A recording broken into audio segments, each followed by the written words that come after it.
नमस्कार, आप देख रहे हैं डेली बज इंडिया। उत्तर प्रदेश विधानसभा चुनाव को होने में चंद महीने ही बचे हैं। ऐसे में बीजेपी के लिए सबसे बड़ी और पहली प्राथमिकता है देश के सबसे बड़े सूबे में अपनी सत्ता को बचा कर रखना, योगी राज को कायम रखना। और आज हम बात करेंगे ऐसे ही समीकरणों पर जो बीजेपी की जीत से जुड़े हैं। वो वोट बैंक जिसे साधना बीजेपी के लिए एक बड़ी चुनौती है, और अगर साध लिया तो जीत का सेहरा बीजेपी के सिर सजने से कोई भी नहीं रोक सकता। उत्तर प्रदेश के बारे में एक बात कही जाती है कि केंद्र की सत्ता का रास्ता इसी राज्य से होकर गुजरता है। ऐसा हो भी क्यों ना, देश के सबसे बड़े सूबे में मौजूद जनता देश के बादशाह की तकदीर का फैसला कर सकती है। यहां के सत्ताधारी की पकड़ खुद ब खुद केंद्र में पकड़ को मजबूत कर देती है। ऐसे में योगी सरकार को 5 साल पूरे होने वाले हैं और वक्त आ गया है एक और अग्नि परीक्षा का, जिससे पार पाना न सिर्फ बीजेपी के लिए सत्ता की जंग है, बल्कि जंग है साख की भी। ये जंग है इस बात को विरोधियों तक पहुंचाने की कि जनता ने मोदी सरकार और साथ ही साथ योगी सरकार को पसंद किया है। ऐसे में सवाल यह है कि इतने बड़े प्रदेश की चाबी किसके हाथ है? कौन सा वोट बैंक है जो बीजेपी के खाते में अगर आ गया तो भगवा एक बार फिर से यूपी में लहरा जाएगा।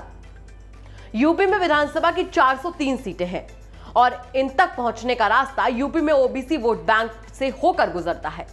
इस वोट बैंक के सपोर्ट के बिना कोई भी पार्टी किसी भी सूरत में यूपी में पूर्ण बहुमत की सरकार नहीं बना सकती है। अगर मंडल कमीशन की रिपोर्ट की माने तो पूरे देश की कुल आबादी में ओबीसी वर्ग की भागीदारी 50% से ज्यादा है। आपको याद होगा कुछ समय पहले ही संसद में मोदी सरकार एक बिल लेकर आई थी, जिसका सभी दलों ने एकमत से समर्थन किया। दरअसल संसद में मोदी सरकार ओबीसी लिस्ट बनाने का अधिकार राज्यों को देने के लिए 127वां संविधान संशोधन बिल लेकर आई। जाहिर सी बात है, समर्थन तो लाजमी था। कोई भी दल किसी भी सूरत में ओबीसी मतदाताओं को नाराज करने की हिम्मत नहीं कर सकता। चलिए विस्तार से जानते हैं कि ओबीसी समाज उत्तर प्रदेश की राजनीति में क्या धमक रखता है। मंडल कमीशन की रिपोर्ट पर अगर गौर करें तो देश में ओबीसी आबादी 50% से भी ज्यादा है। वहीं देश के सबसे बड़े सूबे में ये 40 से 50% के बीच है। 2001 के सामाजिक न्याय रिपोर्ट के मुताबिक उत्तर प्रदेश की आबादी में पिछड़ा वर्ग की हिस्सेदारी करीब 54% है। वहीं उत्तर प्रदेश पिछड़ा आयोग के डेटा को माने तो यूपी में अब तक कुल 79 जातियां ओबीसी में शामिल हैं। 70 अन्य जातियों ने खुद को ओबीसी लिस्ट में शामिल करने के लिए आयोग के पास आवेदन दिया हुआ है। इन ओबीसी 70 जातियों में यादवों की आबादी 19.4% है। राज्य की आबादी में यादवों की हिस्सेदारी 10.52% है। सबसे बड़ा सवाल यहां यह है कि आखिर यूपी में ओबीसी वोट बैंक है कितना? तो चलिए यह भी समझने की कोशिश करते हैं।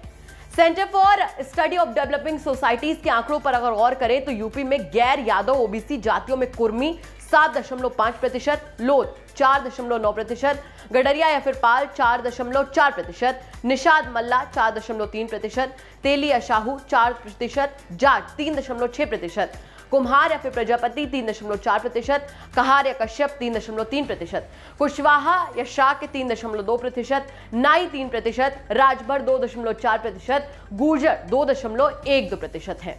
आप खुद सोचकर देखिए कि जिस प्रदेश में कोई वर्ग करीब आधी हिस्सेदारी रखता हो तो उसके सहयोग के बिना कोई भी राजनीतिक दल सत्ता में काबिज नहीं हो सकता। अब आते हैं अगले सवाल पर कि आखिर ये समुदाय वोट किसको करता है।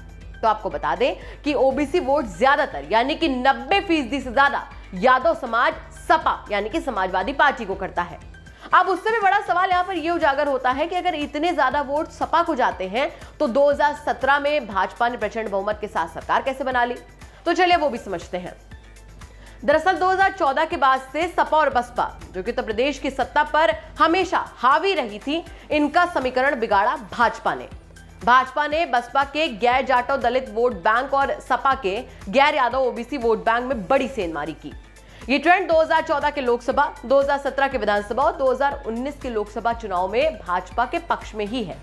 तभी 2017 के विधानसभा चुनाव में कांग्रेस के साथ गठबंधन के बावजूद समाजवादी पार्टी को सत्ता गंवानी पड़ी। वहीं 2019 के लोकसभा चुनाव में सपा बसपा और रालोद से महागठबंधन के बावजूद भाजपा 80 में से 62 सीटें जीतने में कामयाब रही। यानी भाजपा ने एक स्ट्रैटेजी बनाई और उससे वो यूपी जीतने में कामयाब रही। साथ ही भाजपा ने एक और स्ट्रैटेजी अपनाई जो कि यूपी में 2017 के विधानसभा चुनाव में काम आ गई, और वो थी उम्मीदवारों की स्ट्रैटेजी। यूपी विधानसभा चुनाव 2017 में भाजपा ने गैर यादव ओबीसी वर्ग से करीब 35% टिकट यानी कि 130 से ज्यादा कैंडिडेट्स दिए थे। इनमें कोयरी यानी कि मौर्य कुशवाहा, सैनी सरनेम वाले, कुर्मी यानी कि चौधरी, वर्मा सरनेम वाले, लोधी राजपूत सिंह, लोधी राजपूत सरनेम वाले, निषाद बिंद, कश्यप निषाद सरनेम वाले समेत राजभर, बघेल और नोनिया शामिल जाति के कैंडिडेट्स शामिल किए। और बिल्कुल साफ है कि यही फॉर्मूला आगामी विधानसभा चुनाव में भी भाजपा आजमाएगी। गैर यादव ओबीसी उम्मीदवारों की संख्या सबसे ज्यादा होगी। साथ में सवर्णों को भी साधने की पूरी कोशिश भाजपा की रहेगी, क्योंकि सवर्णों का एक बड़ा वोट भाजपा को जाता है। लेकिन 2022 विधानसभा के सियासी पिच पर उतरने से पहले यह तो साफ है कि उत्तर प्रदेश में भाजपा एक बार फिर से ओबीसी वर्ग को साधने में कामयाब हो जाती है तो सत्ता की राह काफी हद तक आसान हो जाएगी। देखना होगा कि आगामी विधानसभा चुनाव में भाजपा किस स्ट्रैटेजी के साथ मैदान में उतरती है। ये थी हमारी खबर, आपको कैसी लगी कमेंट करके जरूर बताएं। साथ ही साथ हमारे चैनल को सब्सक्राइब करें और बेल आइकन जरूर दबाएं ताकि दिन भर की बड़ी खबरें आपको मिलती रहें।